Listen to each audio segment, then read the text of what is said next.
pendulum, and ship's chronometers that open the world to ocean navigation. Now, clocks and how they change the world on Modern Marvels.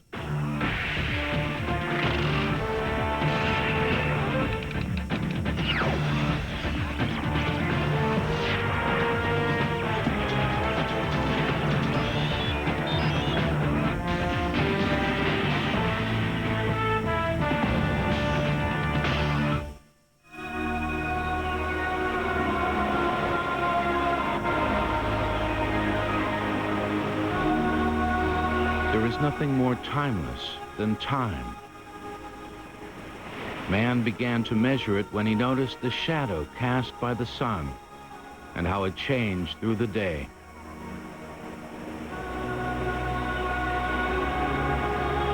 Five, four, three, two, one, and liftoff. Today, atomic clocks that will lose not a single second in thousands of years control everything from the movements of our satellites to the timing of our TV shows. We all know that clocks measure time, but what is time anyway? Time, a non-spatial continuum in which events occur in apparently irreversible succession, from past through present to the future. The period during which an action or process continues, a measured or measurable duration. An indefinite, continuous duration regarded as a dimension in which a sequence of events takes place. We can't feel it, taste it, smell it, or even say exactly what time is. Perhaps the best definition is a simple one that Albert Einstein once offered. Time is what the clock says. The clock is one of the great inventions of all time. It's what I sometimes call a mega invention or a macro invention, because it's important not only for itself, but because it changed the lives of everybody who could hear the hours and the quarters strike. It changes the character of society, the relations of employers to employed, the relations of merchants to buyers, the timing of all manner of activities, whether it be when to get up, when to open the market, when to close the market, and so on. So the clock was a transforming instrument. Thousands of years before time was measured with mechanical clocks, it was tracked by mysterious monuments like Stonehenge in southern England. These huge stones were arranged so they'd be directly aligned with the sun on important dates, like the summer solstice and the winter solstice. It was an extraordinary achievement. You have to realize that in order for it to do this, people had to do preliminary calculations and observations. It's not the kind of thing where you sort of say, well, I'll put out the stones, and then if it doesn't quite work, I'll move the stones a little to the left, a little to the right. In ancient Egypt, huge obelisks cast their shadows onto circular patterns on the ground that mark the hours, like giant sundials. This one, Cleopatra's Needle, now stands beside the Thames River in London, but it once kept time for Egyptian sun worshippers at the Temple of Heliopolis. In the much smaller sundial used in ancient Greece and Rome, instead of a huge obelisk, a small vertical marker called a gnomon casts its shadow onto a graduated dial. When the sundial is aligned properly, as the sun moves across the sky, its shadow falls on the exact time of day on the dial. In a play written in the 3rd century BC in Rome, one of the characters expresses his frustration with the sundial's growing popularity. The gods confound the man who first found out how to distinguish hours. Confound him, too, who in this place set up a sundial to cut and hack my days so wretchedly into small pieces. When I was a boy, my belly was my sundial, but nowadays I can't fall to unless the sun gives leave. The town's so full of these confounded dials. The hours being measured by the ancient sundials were not of equal duration like the hours we have today. They varied in length according to the season. For example, in the summer, the daytime hours stretched to become longer than the nighttime hours. That means that in summer you will have 12 long hours during the day and 12 short hours at night. And in winter, 12 short hours during the day and 12 long hours at night. And only on the spring and autumn equinoxes are the hours of daylight and darkness equal.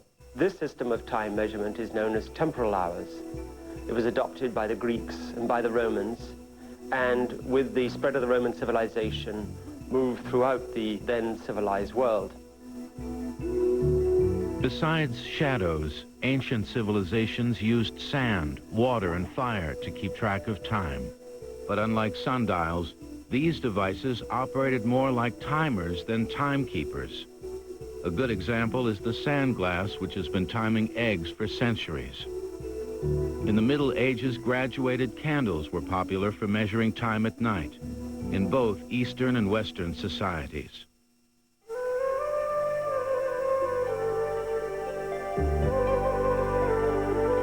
This Egyptian water clock, called a clepsydra, is from around 1400 BC and was found at the temple of Karnak. As water leaks slowly out of a small hole at the bottom, the water level marks the hour on a scale inside. The ancient Greeks and Romans also had clepsydras. When dusk arrived, the water clocks and candles could take over from the sundials, measuring the hours through the night. During the Sung dynasty in China, a legendary water clock was made for the emperor by a Chinese official named Susung. In a book published in 1088 AD, he described it in such great detail that working models have recently been built, like this one at the Time Museum in Rockford, Illinois. The original Susung clock was 30 feet high, and its huge wooden water wheel noisily jumped ahead every quarter hour as soon as one of its water buckets filled up and the weight tripped the release mechanism.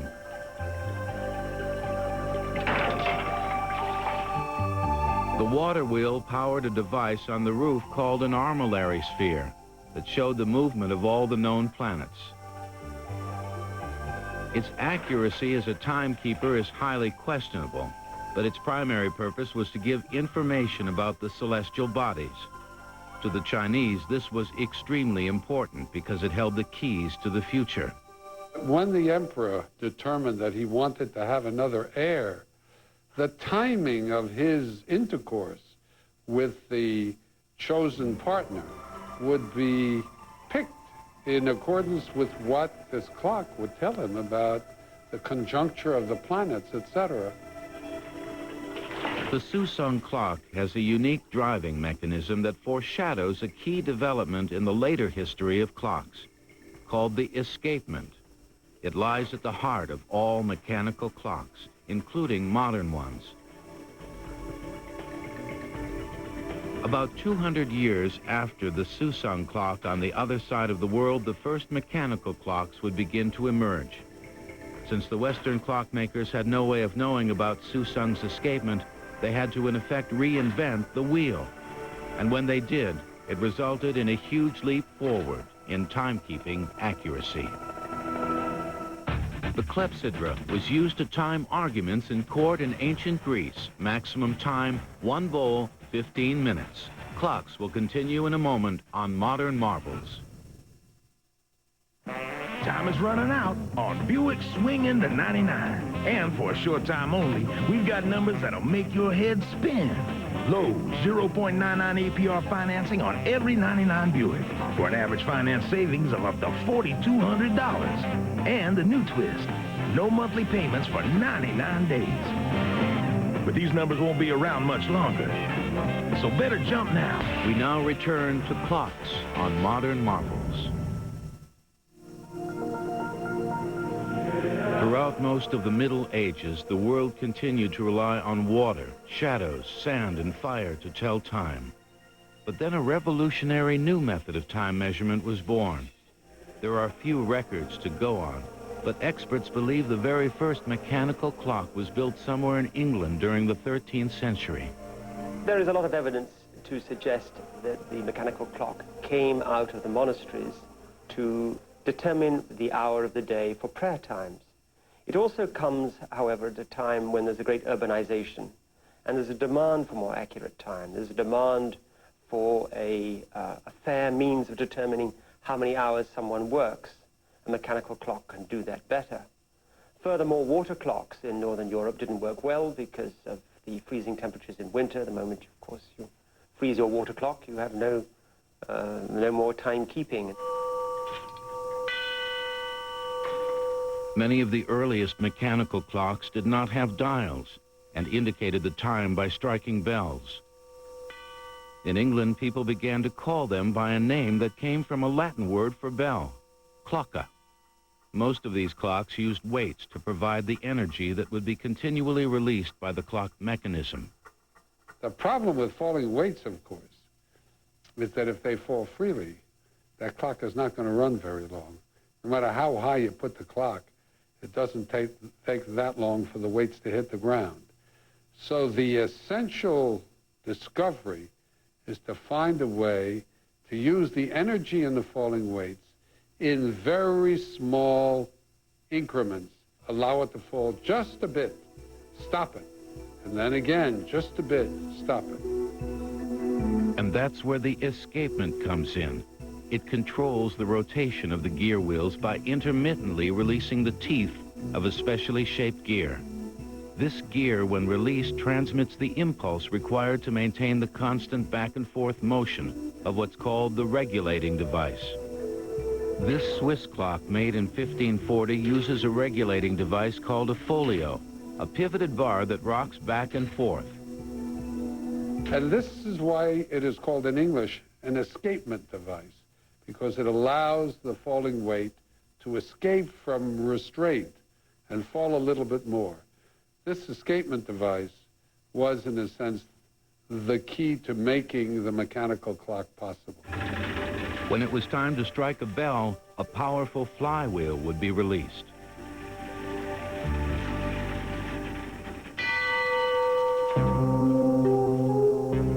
The first known description of a clock escapement came in 1364 in the notebooks of a true Renaissance man, Giovanni da Dondi, who was a professor of medicine, astronomy, and logic at Padua University in Italy. Although the original clock has been lost, several reproductions have been made of his impressive astronomical clock. In addition to telling the time, the 7 dials of this legendary machine told the positions of the known planets, predicted solar eclipses, and gave other astronomical information. It was a remarkable achievement for the mid-1300s, and it would take another 2 centuries before anything this complicated was made again. The mechanical clock was remarkable because it represented man's ingenuity at simulating the motions of the heavens. And therefore the clock became recognized as one of the great creations, sort of a heavenly simulation of God's creation. Clocks became recognized as goodness, and they're often represented with an angel. They represent all the good things: virtue, wisdom, industriousness. The clock does have a wondrous aspect of being a mini universe. All those wheels turning, everything fitting, the hands turning around. Well, you know, they begin to think of God as the divine clockmaker.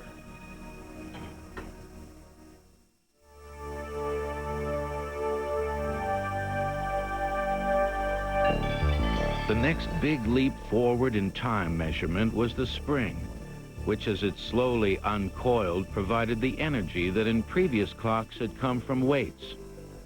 Spring clocks like this one, made in France in 1540, had the advantage of being portable, but they ran slower and slower as their springs uncoiled, and were nowhere near the accuracy of the weight-driven clocks of the period, which were now accurate to within 15 minutes a day.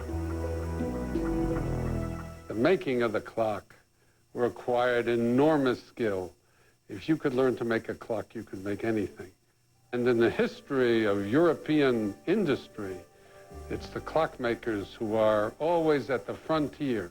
When the Industrial Revolution comes and they need people to make and repair and maintain textile machines, they advertise for clockmakers. And the machinery is called clockwork. It has nothing to do with clocks, but clockwork is the symbol, the metaphor. We're on an hour, apparently. 81-year-old Seth Atwood traveled for years amassing one of the finest private collections of clocks in the world. Eventually, it grew too big for his house, so he created a museum. If I'm standing in front of a clock that was made, we'll say, in 1650 or some early clock or any clock, I have a habit of thinking of the setting from which it came.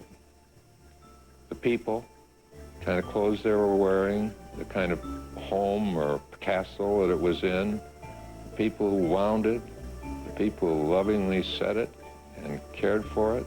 Pieces have a life that they've seen that we'll never see. I want you to place yourself at a long banquet table in the era of 1600 when a group of people gathered for a feast. The way this clock works is that every hour it moves 18 inches. You can perhaps imagine that it was tied to a little cart, and on the cart were various goodies that people could take off as it went by. The whole evening was spent with this clock inching down this long table as people got more and more inebriated and otherwise fulfilled.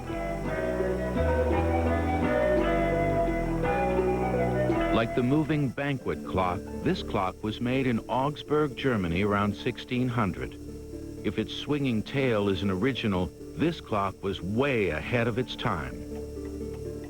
Well, once you put a tail with a rather heavy little bob at the end of the tail, you have automatically created a pendulum.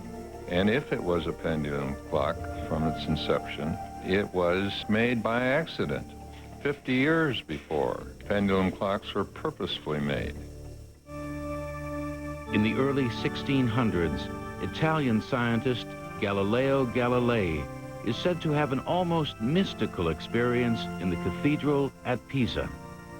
As he watched the motion of a swaying oil lamp and timed it by his own pulse, he realized that no matter how wide the arc for a given pendulum, the swing always takes the same amount of time. And that principle could be used to regulate a clock much more precisely than the previously used folio. But Galileo never got around to designing a practical pendulum clock.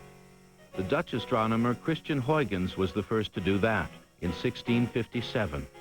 And his patented design was quickly picked up by Dutch clockmakers. The person who's been credited with making the first pendulum clocks was Solomon Koster. He was a clockmaker who was working under the auspices of Christian Huygens. Solomon Koster in 1657 built a few of these clocks. We're fortunate to have one of those clocks here in the museum. They are very simple-looking clocks, but they mark an enormous step in the road toward accuracy, and so I like that plain-looking old Koster clock. In the 1700s, the French began making highly ornate clocks that were so beautiful the period has been called the Golden Age of clockmaking. These clocks, like the French furniture of the period, are almost decadent. This one at the Getty Museum in Los Angeles was made by a leading Parisian clockmaker for a Polish count, and it was considered too fancy even for the French. And for this reason, when it came up at auction recently in 1979, the French museums didn't buy it because they said, oh, this couldn't possibly be made for a Parisian. This is not the sort of thing that any self-respecting Parisian would have in his salon. This is made in a very much more exuberant style for the Polish court, but they didn't perhaps have such refined taste as the French thought they had, or indeed did have. A clock historian once wryly observed that when you look at the French clocks of the 1700s, you understand why the French Revolution had to happen. The Huntington Museum near Los Angeles has several French masterpieces, and unlike some museums, they believe in winding them. Other museums who don't wind their clocks believe it causes too much wear and tear. To keep the clocks running adds a sense of spirit and life to the museum. Because I've been caring for them and winding them for so many years, I feel that they are family, and I feel responsible for them. So in a way, they are like my children. They may have been designed primarily for elegant decoration, but the 18th century French clocks with their pendulum movements also had some of the finest mechanisms of the period. Compared to the exuberant French clockmakers, the English in the 1700s were building solid, no-nonsense clocks. A village clockmaker named John Harrison is a good example. He was trained as a woodworker, so when he took up clockmaking, he made the clockwork out of wood. Who would have guessed that this unlikely figure would solve the greatest scientific problem of his age and open up the world's oceans to safe navigation? Because the old calendar was out of sync with the Earth's orbit by 11 minutes a year, in 1582, Pope Gregory created a more accurate calendar, which we still use today. Clocks will continue in a moment on Modern Marvels. In the early 1700s, ships from countries like Britain, France, and Spain took to the sea in unprecedented numbers. They also got lost in unprecedented numbers. Once out of sight of land, sailors had no way to determine their position, because to do that, they would need to know their latitude or north-south position and their longitude or east-west position. Latitude could be found easily by measuring the height of the sun or stars above the horizon, but finding longitude was much more difficult. So difficult that the British government in the early 1700s offered a huge reward to anyone who could solve the so-called longitude problem. The prize, £20,000, was the equivalent of millions today. Early on, long before the contest was announced, smart people knew there were two ways to solve this problem. You could solve it astronomically by figuring out some way for the heavens to tell you the time. The so-called lunar distance method required knowing the precise path of the moon and when it would pass by certain stars. That takes all kinds of calculations. That takes training and education. The ordinary seaman, even the ordinary captain, can't do that for you. The other idea was, there are clocks, there are mechanical timekeepers, so why don't we just put one on the boat and leave that one set to the home port time, so you always have a reference point. Since the Earth turns once in 24 hours, each hour is 1/24th of the circumference of the Earth at your location.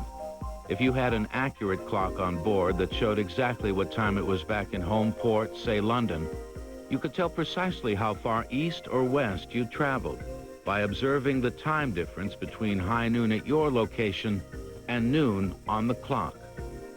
The problem was, in the 1700s, the only clocks that were accurate enough used pendulums, and they were useless on a ship at sea. A clock that's off by half an hour a day, that's completely erratic, is really not going to do you any good.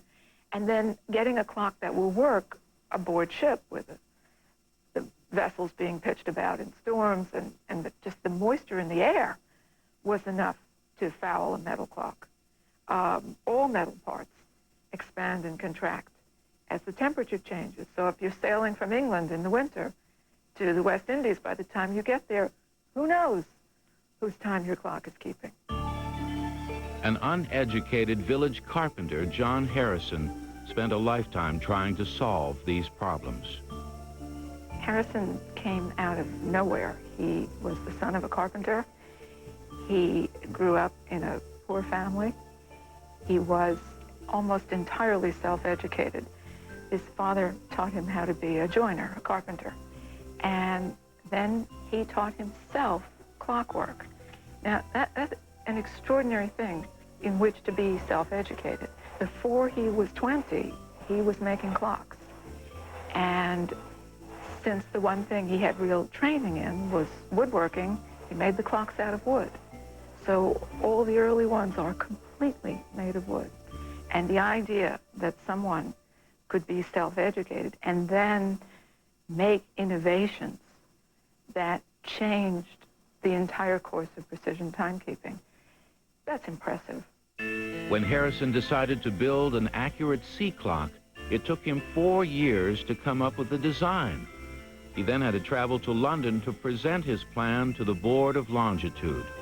That was the judging arm of Parliament that would decide the winner of the Longitude Prize. The problem was they had nothing to do because nobody could come up with an idea that was worth testing. So for at least the first 10 years of the board's existence, it never met. Harrison arrived in London in 1730, knowing the identity of one member of the board, the Royal Astronomer Edmund Halley. It was easy to find a Royal Astronomer in those days because he lived at the Royal Observatory in Greenwich. When he saw the design for that clock, he recognized Harrison's genius and he encouraged him and sent him to the foremost clockmaker in London at that time. And that was George Graham. And Graham lent him money to go home and build it. After 5 years of work, Harrison emerged with this amazing clock, called simply H1. It was about 3 feet high and wide and weighed 70 pounds, and nobody had ever seen anything like it. Harrison's H1 is a moving sculpture. It is a beautiful work of art and happens to be a highly accurate timepiece at the same time. For this clock, he knew he had to get rid of the pendulum. A pendulum on a ship is a joke. So he came up with these seesawing balances that are connected by metal ribbons. And you can turn that thing upside down. Those pieces rock in relation to each other, no matter what's going on around them. And that's the secret. Because all of its moving parts are counterbalanced or controlled by springs, H1 is entirely independent of gravity. Harrison also solved the problem of temperature changes on board ship. Harrison got around the temperature problem by knowing his substances, testing all sorts of metals, and seeing exactly how much each one expanded and contracted according to temperature change. Then he combined them in a way that they offset each other. And he could put that clock in front of a fire or out in the snow, and it kept the same rate, no matter what. And that had never been done before. H1 became the toast of London. Everyone from scientists to socialites wanted to see it. It kept time impressively during preliminary sea trials. But John Harrison's remarkable clock had a harsh critic, named John Harrison. He knew he could do better, so instead of asking for the test voyage to Jamaica that could win him the Longitude Prize, he headed back to his workshop to build an even better clock. He was beginning a process that would take him 19 years.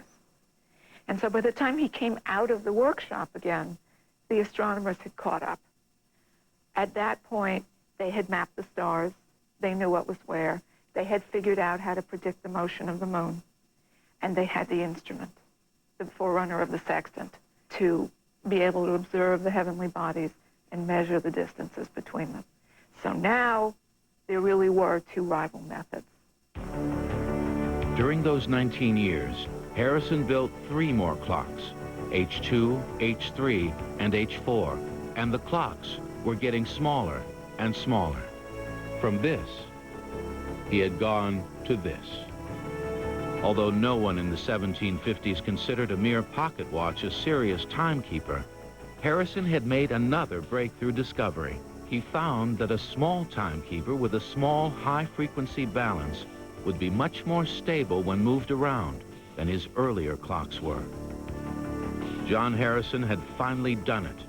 Some have called H4 the most important timekeeper ever constructed. and the foundation stone of all precision watches. At the end of a trial voyage to Jamaica in 1761, his remarkable clock was running only 5 seconds slow. That was more than enough to win the prize. But Harrison and his son, who was now helping him, had to fight for the money for another 12 years. He came along, figured it out, did it, and then because he was such a rank outsider, nobody wanted to believe that he had done it. And so on top of all his effort and genius, he then had to fight a political battle. Finally, a break came when King George invited Harrison and his son to an audience. The king, who had an avid interest in science, was sympathetic when he heard Harrison's story of unfair treatment.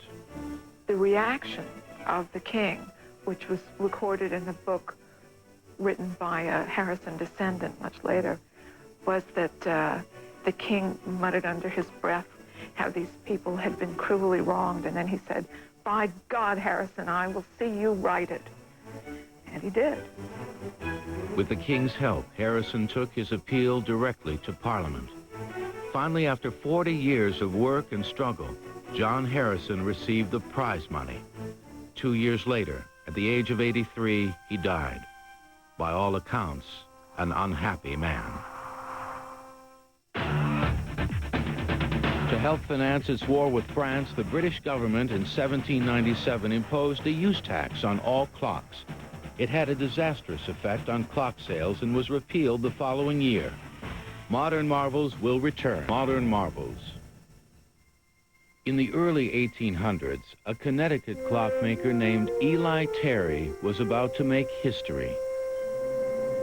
He was offered a contract by 2 Connecticut businessmen to deliver the unheard-of number of 4,000 wooden clock mechanisms within a 3-year period. To succeed, he had to develop unheard-of techniques. For the first time, clocks would be made from completely interchangeable parts. He didn't make a single clock until the last year.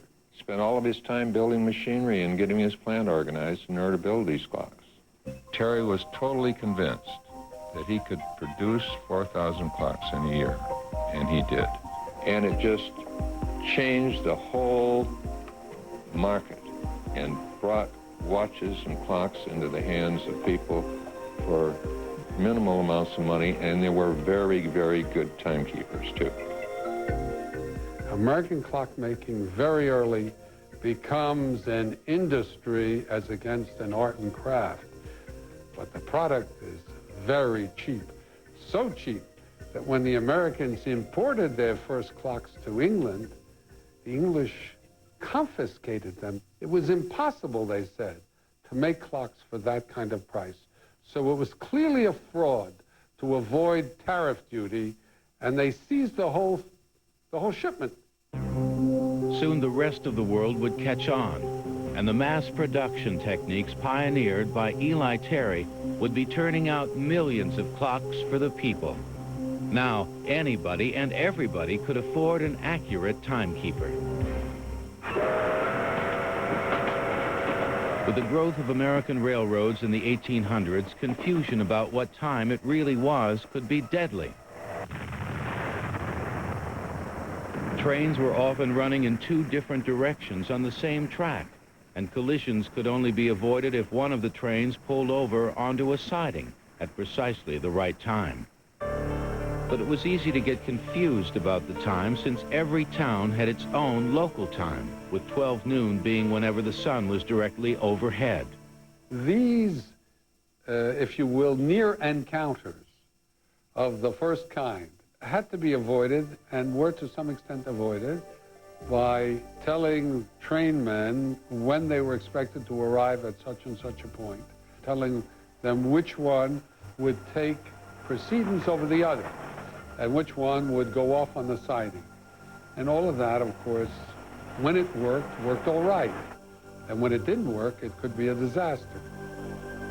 Eventually, the railroads introduced their own form of standard time. It was called railroad time, while the towns held on to their own local times. Finally, in 1883, the government made standard time official throughout the U.S. The key thing here was the invention of the telegraph, because once you had a telegraph, you could now start using a single time for the whole rail line, and every time the train stopped at a station, you could get an accurate telegraphic reading of the time. Long before the government adopted standard time, the railways were adopting standard time. In the words of social historian Lewis Mumford, the clock is not merely a means of keeping track of the hours, but of synchronizing the actions of men. The clock, not the steam engine, Mumford said, is the key machine of the modern industrial age.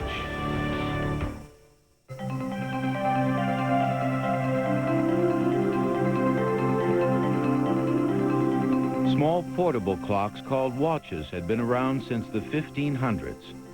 And with the development of the fusee, a spiral pulley that acts like a kind of automatic transmission, a way was found to compensate for the spring's gradual loss of energy as it unwound.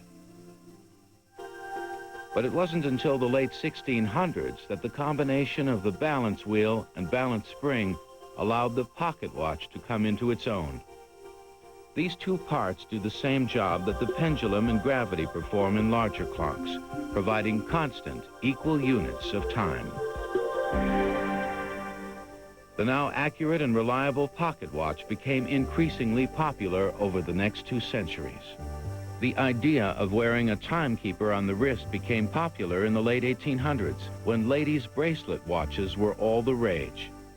But no self-respecting man would dream of wearing a watch on his wrist. War changed all that. During the First World War, there is obviously sense in men wearing these watches, because if you're going into battle, you don't want to wear a pocket watch. You have to reach inside your pocket to pull out your watch. It's much easier if you've got a gun in one hand to be able to look at the time. And so there's a campaign to try to masculinize the watch, and you see this in a lot of advertising of the period. The early wristwatches of this period, in fact, are small pocket watches which have lugs soldered to them and straps on, so they're literally glorified pocket watches made to fit the wrist. But after World War I, the wristwatch became a major sales item for men, even more than for women. Factories all over the world couldn't make enough of them. By the 1930s, 3 American watch companies, Elgin, Hamilton, and Waltham, had survived 100 years of factory watchmaking. But all the American watch companies were losing ground to the Swiss, who were producing thinner, more stylish watches. Soon, Switzerland would control more than 60% of the world's wristwatch market. In the 1950s and 60s, there would be another revolution in timekeeping. Ironically, it would mean that once again the world would turn to non-mechanical means to tell the time. Since workers in Industrial Revolution England didn't have alarm clocks, they hired knockers up, who would tap on their window an hour before their factory shift started. Modern Marvels will continue in a moment on Modern Marvels. In all clocks, there is a need for a constant, uniform supply of tiny units of time. In this Swiss clock from the 1500s, it comes from the constant rocking back and forth of the folio. Later, it would come from the swaying of a pendulum and the rocking of a balance wheel. But the next leap ahead in accuracy would come from the much faster and much smaller back and forth motion of a tiny quartz crystal. If you apply an electric current to a quartz crystal, it vibrates at a constant frequency. The quartz clock invented by 2 Americans in 1928 is better than a mechanical one because it has no gears or escapements to disturb its regular repeating motion. But it wasn't until 1969, with the development of microelectronics, that quartz timekeepers began to revolutionize the watch and clock industry. The quartz comes in, the Japanese pick it up faster, the Swiss are reluctant to pick it up. They show the world they can make quartz watches, but they don't really want to go into it. Their heart is not in it, and so they see more and more of the market go to Japan and later to East Asia in general. Hong Kong becomes a big center. Even China starts making watches. The Japanese are giving fits to the Swiss. The Swiss then begin to shift toward the more expensive models. The Swiss went from making more than 60% of the world's watches to less than 9%. Ignoring the potential of quartz watches was costing them dearly. The Swiss never felt that it was a viable option of development. The Japanese, however, saw the benefits and plowed a very large sum of money into these watches. And they thereby got a lead in the field. And the Swiss had to work extremely hard to get back into the marketplace. But the Swiss have always been survivors in this field. The Swiss fought back against the quartz revolution in 1983 with the Swatch, a new, inexpensive watch that ran on electricity but had a good old-fashioned mechanical movement. It soon became one of the best-selling watches in the world.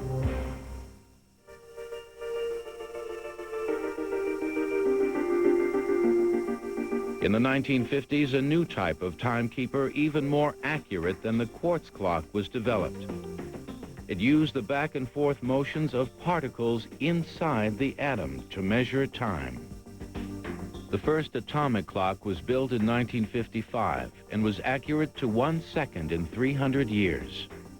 The fundamental principle of all clocks is to have some kind of repetitive motion which you can observe. The pendulum of the grandfather's clock in an atomic clock is replaced by this motion within the cesium atom. Dr. Ramsey developed the latest form of the atomic clock, the hydrogen maser, which is accurate to 1 second in 1,700,000 years. But he had no idea he was getting into the clock business when he began his atomic research. I didn't even know there was a problem in time. I mean, I had a wind-up Ingersoll watch, which seemed to work perfectly well for me. But his research helped create the biggest leap in accuracy in the entire history of timekeeping. And that split-second precision is used today in a variety of fields, from satellite tracking and earth tide measurements to the maintenance of telescope controls and the calibration of life-saving medical equipment. The atomic clock also led to some changes in the rules of timekeeping. The atomic clock is the source of a so-called leap second, since the Earth rotates irregularly. But lots of people would like the sun to be overhead at Greenwich at noontime. That was always the old definition. By international agreement, whenever the Earth is further off than 7/10 of a second from that, a leap second is declared. Between 1972 and 1990, 15 leap seconds were added, which shows that the rotation of the Earth slowed down by an average of 0.83 seconds a year. Today, you can even have atomic timekeeping on your wrist. If you really want to know the time as you're wandering around, you can buy a cesium atom wristwatch. It doesn't have a cesium atom clock in it.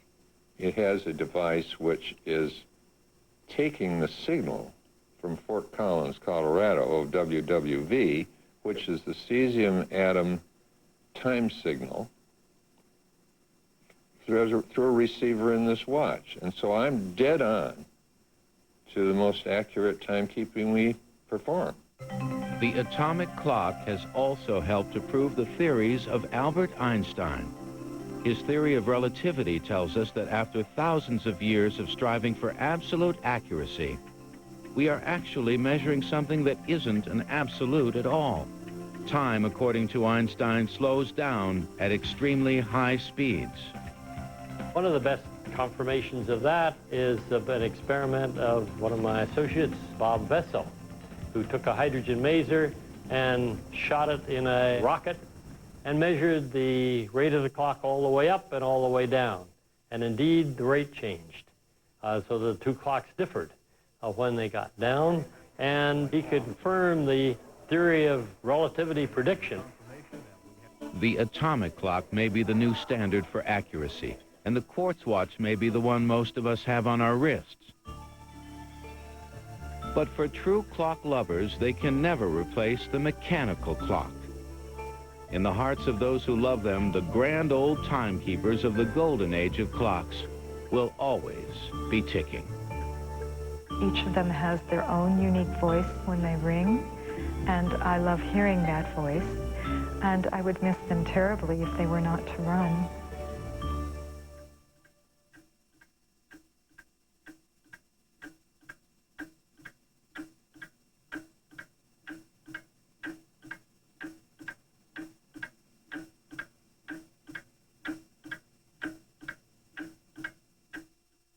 The only thing you can do is bite your